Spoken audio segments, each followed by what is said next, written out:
Let's talk about how the brain functions. Let's pretend the brain is a car. Where's the brake? The brake is right here, behind, just over the eyes. We call that the frontal lobe. So it's the part of the brain that says, don't do it, think about it. If you do it, there's going to be consequences. When that part of the brain is hurt, either from an aneurysm or a car wreck or anything that damages this frontal lobe, this brake of the brain, then the person loses or is damaged in their ability to stop, to say, maybe I better not do that. If I do, there will be consequences.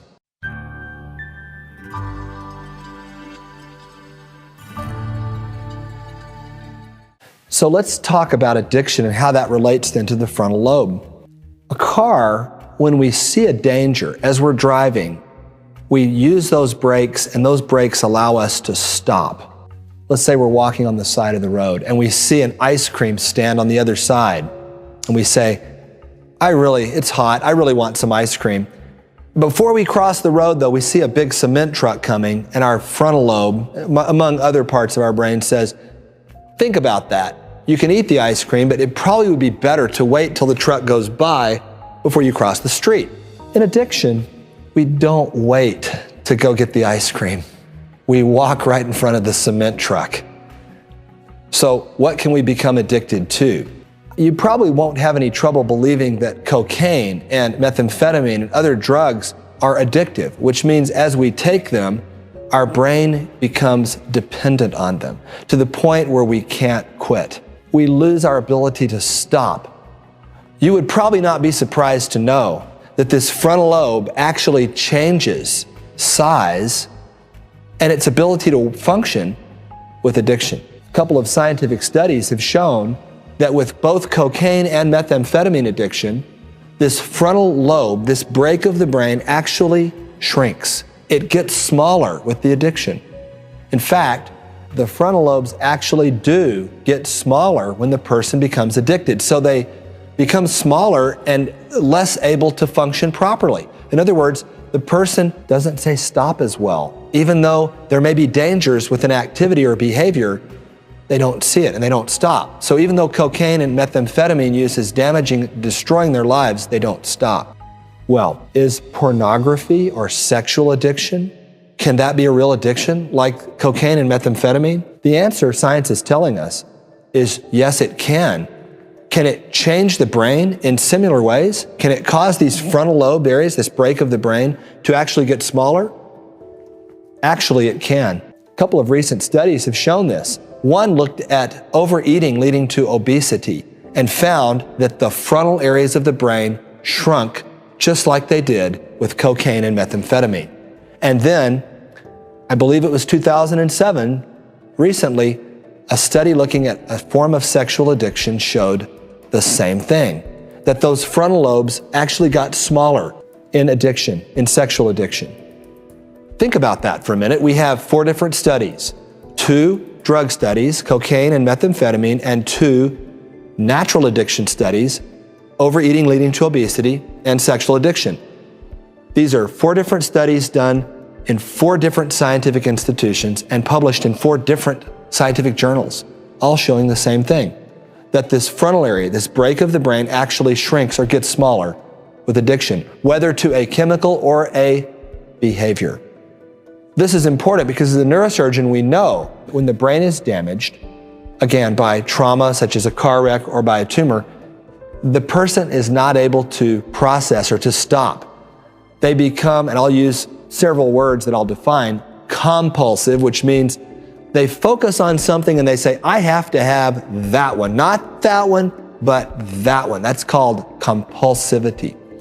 Second, impulsivity. Impulsivity means they pick something out almost arbitrarily and have to have it. And then they change immediately. I have to have that one. And they just change their mind quickly, and they're very impulsive about their decisions without really weighing it. Which brings us to the third thing that addiction or frontal lobe damage does, and that is impaired judgment. They don't weigh it out. They can't see the consequences. They don't see down the street. They don't see around the corner with what's going to happen later. And of course, the fourth thing is emotional ability. They happy, sad, angry, and change their emotions quickly. So we know now that pornography addiction is a powerful natural addiction, as are other sexual addictions, and that these natural addictions can change the brain in very powerful ways. Another way it changes the brain, in addition to these frontal lobe changes we've talked about, is the dopamine system. Now, dopamine is a brain chemical, and dopamine causes us to desire or to value pleasure. It's important we have dopamine or we wouldn't even want to eat. It tells us, it rewards us for participating in behaviors that help us survive, like eating and like procreation. That's why sexuality is pleasant. Unfortunately, when a person overuses the behavior that produces the dopamine, then that becomes the main event instead of the garnish. An addiction ensues and happens. Can our brain make drugs? I was on a safari in Africa several years ago. We were in open-air Land Rovers with no doors and no windows. When you're driving along in an open-air Land Rover with no doors and no windows, you can get kind of nervous when you see a lion up close. The rule is, the lion will generally look at the Land Rover as a big, smelly, oily animal that's not very good to eat. That usually is the case. Fortunately with us, when we saw animals, it was when we went on our safari. When that lion looked at us, at first, my heart thumped.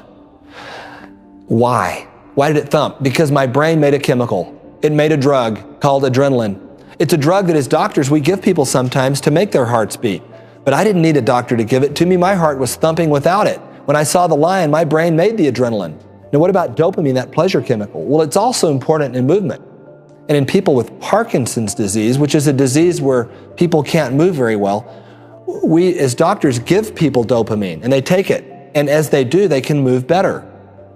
So let's think about that. Are adrenaline and dopamine drugs only if we go to a pharmacy and buy them with a prescription, with the doctor's permission, we buy them, and then we take them into our body to treat problems and diseases? Are they a drug if we do that?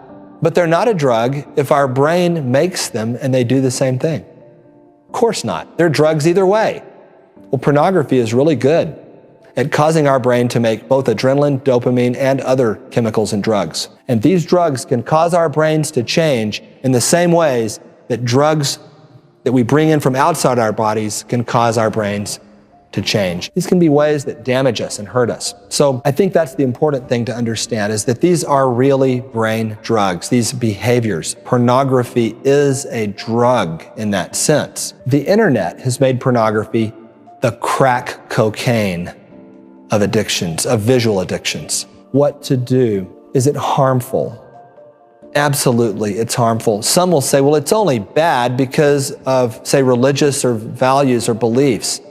That's not true. Social science research shows that pornography clearly harms a person no matter what their religious perspective or non-perspective is.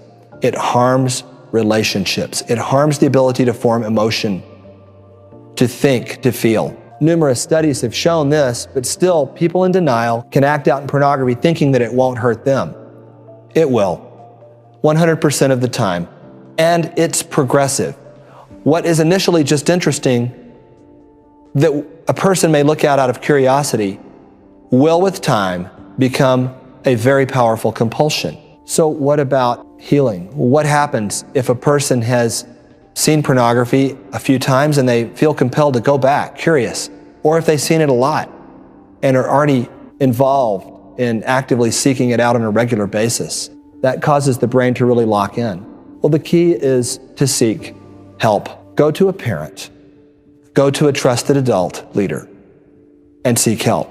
Because of the nature of this problem, if we don't seek help, if we have this problem, it will not go away.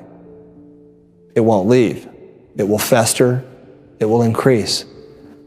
Like a fish that has swallowed a hook, it will only bury itself deeper the more the fish thrashes and tries to get rid of the hook. Without help and healing and support from outside sources, there's no way to extract that hook. And remember, the hook has several prongs.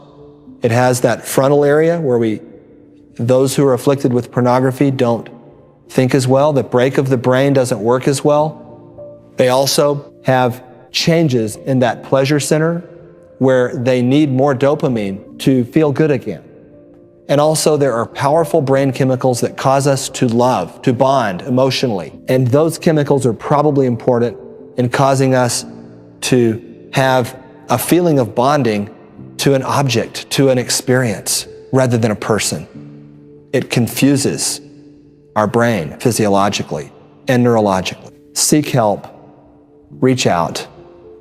There is hope and there is healing with support, but not alone.